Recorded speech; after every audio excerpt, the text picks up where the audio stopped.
اعوذ باللہ من الشیطان الرجیم، بسم اللہ الرحمن الرحیم، السلام علیکم and welcome to my channel. دوستو، آج کی اس ویڈیو میں ہم کلاس سیکنڈ ایئر سے لیسن نمبر 17 ڈیزریز بیبی کی سمری سیکھیں گے۔ تو سٹارٹ کرتے ہیں۔ The lesson Desiree's baby is a short story written by Kate Chopin. سبق ڈیزری بیبی ایک مختصر سی کہانی ہے جس کو کیٹ شوپن نے لکھی ہے۔ The writer tells us about racism in the 19th century in Louisiana, USA۔ مصنف ہمیں نسل پرستی کے بارے میں بتاتی ہے جو کہ 19ویں صدی عیسوی میں لوزیانا یعنی امریکہ میں موجود تھی۔ The whole story revolves around a young woman named Desiree۔ پوری کہانی ایک نوجوان عورت کے گرد گھومتی ہے جس کا نام ہے ڈیزری۔ She is adopted by a wealthy white family ولمنڈی as a baby۔ اس کو ایک سفید رنگت والے ولمنڈی نامی خاندان نے اڈاپٹ کیا ہے یعنی اپنایا ہے۔ She grows up and becomes a pretty girl۔ بڑی ہو کر وہ ایک خوبصورت لڑکی بنتی ہے۔ A wealthy landowner named Armand Abigny falls in love with her۔ ایک امیر صاحب جائیداد جس کا نام ارمنڈ اوبینی ہوتا ہے وہ اس کے ساتھ محبت کرنے لگتا ہے۔ They marry and have a child, but soon after the birth of the child, Armand notices that the baby has darker skin than he expected۔ دونوں کی شادی ہو جاتی ہے اور ان کا ایک بچہ بھی ہو جاتا ہے، لیکن بچے کی پیدائش کے فوراً بعد آمنڈ یہ دیکھ دیتا ہے کہ بچے کی سکن کلر توقع سے زیادہ کالے رنگ کا تھا۔ He accuses Desiree of having African ancestry and begins to treat her cruelly۔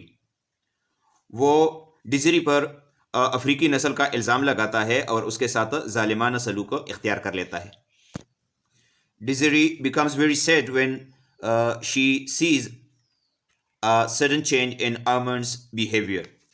جب ڈیزری بہت زیادہ غمگین اور افسردہ ہو جاتی ہے جب وہ آمنڈ کے رویے میں اچانک تبدیلی دیکھتی ہے۔ Due to his cruel treatment, Desiree leaves his home along with the child۔ ظالمانہ سلوک کی وجہ سے ڈیزری گھر چھوڑ جاتی ہے بچے سمیت۔ They wander and disappear without a trace۔ وہ ادھر ادھر گھومتے ہیں اور کوئی نشان چھوڑے بغیر غائب ہو جاتے ہیں۔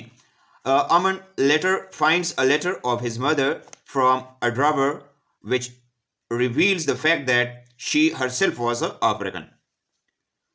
بعد میں آمنڈ کو دراز میں اپنی ماں کا خط مل جاتا ہے جس سے یہ حقیقت واضح ہو جاتی ہے کہ اس کی ماں خود افریقی تھی۔ He realizes that he, not Desiree, is the one who has mixed heritage۔ وہ یہ جان لیتا ہے کہ وہ خود نہ کہ ڈیزری وہ بندہ ہے جو کہ مکسڈ ہیریٹیج رکھتا ہے، یعنی اس میں خود دونوں رنگت پائے جاتے ہیں۔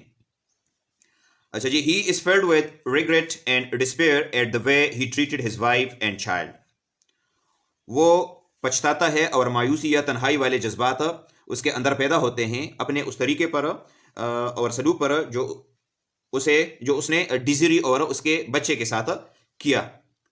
And burning of all of Desiree's belongings including their baby's cradle۔ اور ڈیزری کی تمام چیزوں کو جلانے پر بھی وہ پچھتاتا ہے اور تنہائی محسوس کرتا ہے جس میں اس نے بچے کا جھولا جو تھا وہ بھی اس میں جلایا تھا۔